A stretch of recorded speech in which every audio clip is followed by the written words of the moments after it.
नीताला दवाखान्यातून फोन आला. ती लगेच धावत गाडीकडे गेली आणि ड्रायव्हरला म्हणाली, लवकर चला, आपल्याला रुग्णालयात जायचं आहे. रुग्णालयात पोहोचताच धावत आपल्या आईकडे गेली. आई, तू ठीक आहेस ना? तू तुझ्या तब्येतीकडे लक्ष दिलं पाहिजे. बघ किती अशक्त झाली आहेस. आई हसत म्हणाली, अगं काही नाही, मी ठीक आहे, तू काळजी करू नकोस. पण अचानक तिने विचारलं, बाळा, हे पोलीस इथे कशासाठी आले आहेत? नीता शांतपणे म्हणाली, आई, हे लोक माझ्यासोबत आहेत. माझी पोस्टिंग इथेच झाली आहे. हे ऐकताच आईच्या पायाखालची जमीनच सरकली. ती काहीच बोलू शकली नाही. फक्त थोडा वेळ नीताकडे एकटक पाहत राहिली. नीता तिला हलवत म्हणाली, आई, काय झालं तुला? काही नाही ग, फक्त असंच, आई हलक्या आवाजात म्हणाली. नीता म्हणाली, आई, माझं डॉक्टरांशी बोलणं झालं आहे. संध्याकाळपर्यंत तुला डिस्चार्ज मिळेल. आता मला ऑफिसला जायचं आहे, पण संध्याकाळी मी स्वतः तुला घ्यायला येते. हे सांगून ती निघून गेली. नीताची आई कमलाबाईचं मन अभिमानाने भरून आलं होतं. तिला जाणवलं की ती आता एखाद्या सामान्य स्त्रीची आई नाही, तर एका जिल्हाधिकारीची आई झाली आहे. त्याचबरोबर तिला आपल्या जुन्या विचारांची आठवण झाली. कधी काळी ती स्वतः मुलीच्या शिक्षणाच्या विरोधात होती. तिला तर तिच्या अभ्यासाचं काहीच महत्त्व वाटत नव्हतं. नीताचे वडील वसंतरावांनी तिला समजावलं होतं, मुलगा आणि मुलगी यात काही फरक करू नये. त्यावेळी त्यांनी तिन्ही मुलांना शहरात उच्च शिक्षणासाठी पाठवलं होतं. पण नीताच्या अभ्यासाकडे त्यांचं कधी लक्ष नव्हतं. त्यांना वाटायचं की फक्त मुलगेच घराचं भविष्य असतात. तरीही वसंतराव अनेकदा सांगायचे, आजकाल सुशिक्षित मुलींशीच मुलं लग्न करायला इच्छुक असतात. आपली नीता शिकली नाही तर उद्या लग्न लावण्यात फार अडचण येईल आणि खर्चही खूप होईल. खूप समजावून सांगितल्यानंतर कमलाबाई अनिच्छेने म्हणाली, करा मग जे तुम्हाला योग्य वाटतं ते. या घरात माझं ऐकलं आहे का कधी? खरं तर घरात नेहमी तिचंच चालायचं. ती मनाने चांगली होती. सगळ्यांचं भलं व्हावं असं तिला वाटायचं. पण मुलगी शिकावी एवढं महत्त्व तिला कधीच वाटलं नाही. ती नीताशी नेहमीच कडक वागायची. तिचं मुलांवर जरा जास्तच प्रेम होतं, पण मुलीवर मात्र थोडं अन्याय होत होतं. म्हणूनच वसंतरावांनी तिला गावातील शाळेत दाखल केलं. नीता अभ्यासात फारच हुशार होती. नेहमी चांगल्या गुणांनी पास व्हायची. तिचे गोड स्वभावामुळे सगळे खुश असायचे. फक्त आई मात्र कधीच संतुष्ट नसायची. असं करत करत दिवस पुढे जात गेले. आज तिने 12वी उत्तम मार्कांनी पास केली होती. मोठा भाऊ राघव BCom पूर्ण करून नोकरी शोधत होता. मधला पदवीच्या शेवटच्या वर्षात होता आणि धाकटा विजय इंजिनिअरिंगची तयारी करत होता. हळूहळू काळ सरकत गेला आणि आता मोठ्या भावाला राघवला पुण्यात बँकेत कॅशियरची नोकरी लागली. निलेशलाही रेल्वेत स्टेशन मास्टरची जागा मिळाली होती. घरात सगळीकडे आनंदाचे वातावरण होते. कमलाबाई प्रत्येकाला गोड खाऊ घालत होती. निलेश बाळा, ही मिठाई खाऊन बघ, किती छान आहे. निलेश म्हणाला, अगं आई, खूप झालं आता. मला उद्या दिल्लीला ट्रेन आहे, तयारी करायची आहे. दुसऱ्या दिवशी सगळे मिळून स्टेशनवर निलेशला सोडायला गेले. आईच्या डोळ्यातून अश्रू गळत होते. बाळा, तुझ्या बॅगेत मी गाजराचा हलवा ठेवलाय. वेळेवर जेव, उपाशी राहू नकोस आणि कोणत्याही अनोळखी माणसाकडून काही खाऊ नकोस, वसंतराव म्हणाले. तर सगळे हसू लागले. ट्रेन सुटली आणि घर सगळं शांत झालं. कमलाबाईंचं मन मात्र उदास झालं. पण हळूहळू सगळं पूर्ववत झालं. विजयने इंजिनिअरिंग पूर्ण केलं आणि अमेरिकेत नोकरीला गेला. नीता आता BAच्या दुसऱ्या वर्षात शिकत होती. एकदा तिची आई आणि बाबा वरांड्यात चहा पीत बसले होते. तेव्हा एक बाई मिठाई घेऊन आली. कुठून आणलं ते? आईने विचारलं. बाईसाहेब, माझ्या मुलीच्या सासरीहून आणलंय. कशी आहे तुझी मुलगी? आईने विचारलं. सासरी काही त्रास नाही ना? नाही हो, खूप चांगली माणसं मिळालीत. देव करो सगळ्यांना असं घर मिळो. त्या बाई निघून गेल्यावर कमलाबाई नवऱ्याला म्हणाली, आपली नीता पण आता मोठी झाली आहे, तिच्या लग्नाचा विचार करायला पाहिजे. वसंतराव म्हणाले, बरोबर आहे, मी उद्या पाटील साहेबांशी बोलतो. त्यांच्या ओळखीत नक्की कोणीतरी चांगला मुलगा असेल. दुसऱ्या दिवशी ते पाटलांच्या घरी गेले. अरे वसंतराव, या बसा, सगळं ठीक आहे ना? हो, आता त्यांनी मुलं नोकरीला लागलेत. फक्त मुलीच्या लग्नाची जबाबदारी उरली आहे. कोणी एखादा योग्य मुलगा माहीत असेल तर सांगा. पाटील थोडा विचार करून म्हणाले. एक मुलगा आहे. बरीच शेतीवाडी आहे. शेतावर बापासोबत काम करतो. पण घर गावापासून थोडं दूर आहे. वसंतरावांनी विचारलं, किती दूर आहे? सीमेच्या जवळ आहे. पण मुलगा चांगला आहे. कमलाबाईने तत्परतेने होकार दिला. ती म्हणाली, आजकाल बस गाड्या सगळीकडे जातात. अंतराचं काही नाही हो. मला तर मुलीचं लग्न आटपून धाकट्याचं बघायचं आहे. मग सगळ्यांनी ठरवलं की रविवारीच मुलगा बघायला जायचं. राघवला बँकेत सुट्टी होती म्हणून एक गाडी भाड्याने घेतली. सगळे मिळून सकाळी लवकर निघाले.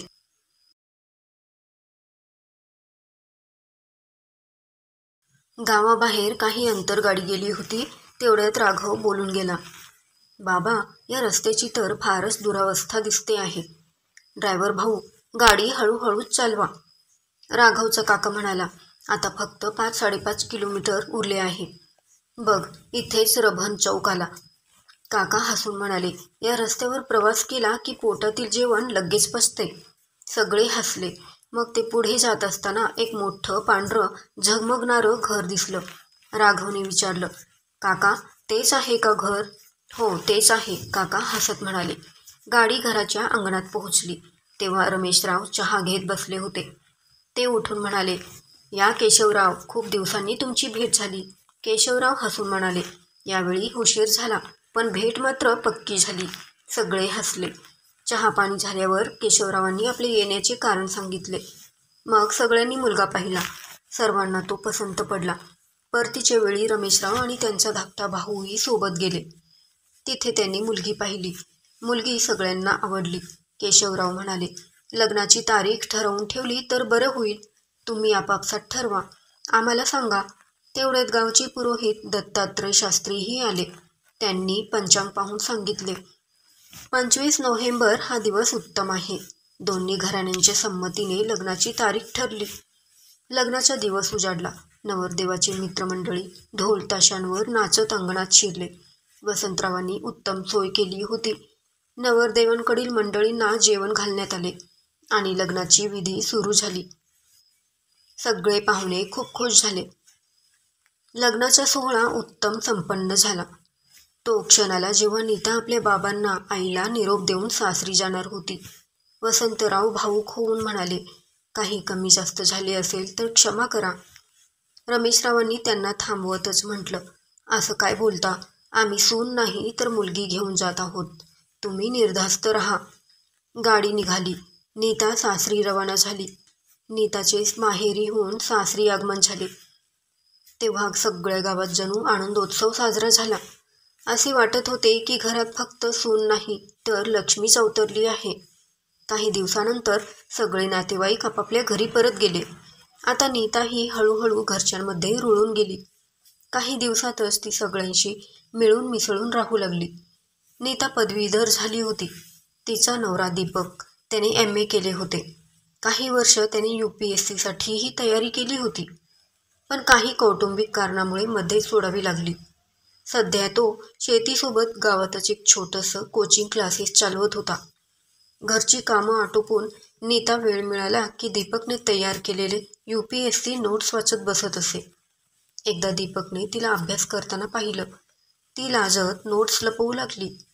तेव्हा तो हसत म्हणाला, काही हरकत नाही. अभ्यास करायची आवड असेल तर निर्धास्तपणे सांग. तू माझी पत्नी आहेस. तुला पूर्ण हक्क आहे. तेव्हा नीताने धाडस करून सांगितलं, मी लहान असताना आमच्या शहरात एक कलेक्टर आला होता. लाल दिव्याची गाडी. त्यांचा तो थाटमाट पाहिला.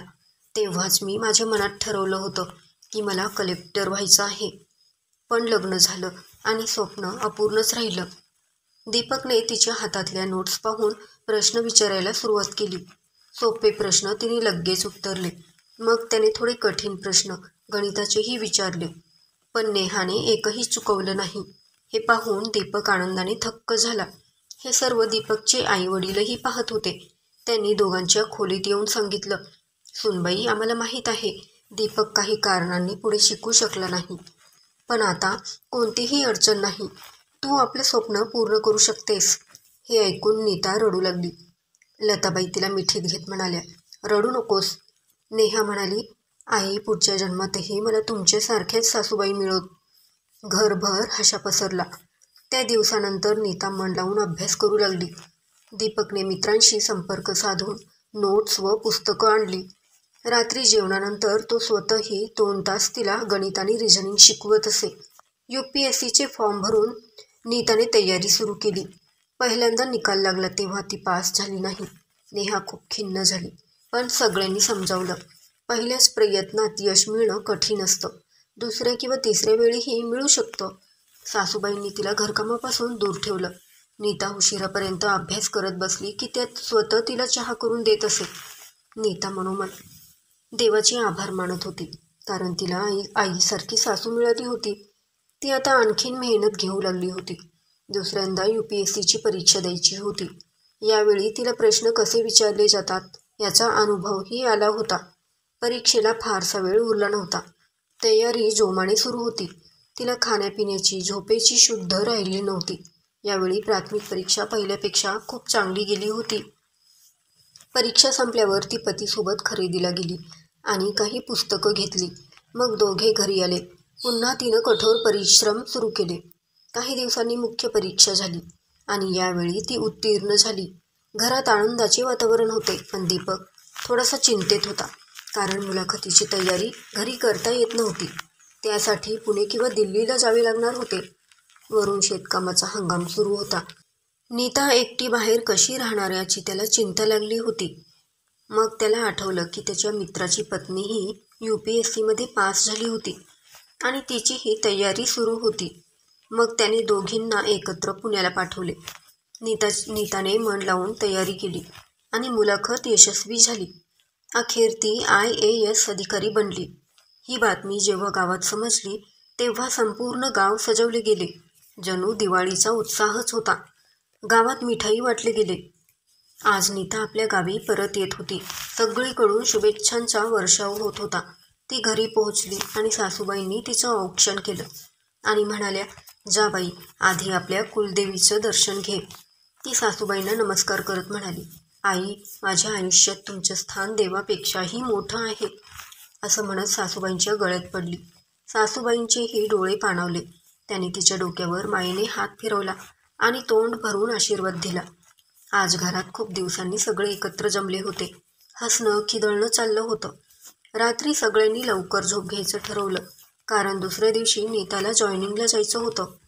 नीताने आईवडिलांना अजूनही ही बातमी कळवली नव्हती, कारण आजवर त्यांनी तिच्याकडे फारसं लक्ष दिलं नव्हतं. दुसऱ्या दिवशी दीपकने गाडी केली आणि सगळं कुटुंब पोस्टिंगच्या ठिकाणी गेलं. तिथे भाड्याने घर घेतलं आणि नीताने जॉईनिंग केले. काही दिवस राहून दीपकचे आईवडील गावाला परत गेले. एकदा ऑफिस संपवून नीता थेट हॉस्पिटलमध्ये आईकडे गेली. डॉक्टरकडून डिस्चार्ज घेऊन आईला घरी आणलं. त्या दिवशी आईला खूप आनंद झाला. तिने देवाचे आभार मानले, पण सोबतच तिला आपण केलेल्या चुकांची जाणीवही झाली. मी कायम मुलगा मुलगी असा भेद केला, पण आज तुझ्यामुळे आम्हाला मान मिळाला, समाजात सन्मान मिळाला आहे, असं बोलून ती रडू लागली. आईला घेऊन नीता माहेरी गेली. वडिलांना नीताला पाहिल्यावर त्यांच्या आनंदाला तर पारावार उरला नाही. ती IAS अधिकारी झाली हे कळल्यावर त्यांचा चेहरा अभिमानाने फुलून गेला होता. नीता दीपकला म्हणाली, आपण आईबाबांना इथेच बोलावून घेऊयात का? तिकडे ते एकटेच असतात. दीपक म्हणाला, मी आईला फोन केला होता, पण ती म्हणाली, आम्ही इथेच आनंदात आहोत, आम्हाला काही अडचण नाही, गरज पडली तर आम्ही आपणहून तुमच्याकडे येऊ. आज या प्रवासाची आठवण नीता आयुष्यभर विसरणार नव्हती. मित्रमैत्रिणींनो, कथा कशी वाटली कमेंट करून नक्की कळवा आणि चॅनेलला सबस्क्राईब करा. धन्यवाद.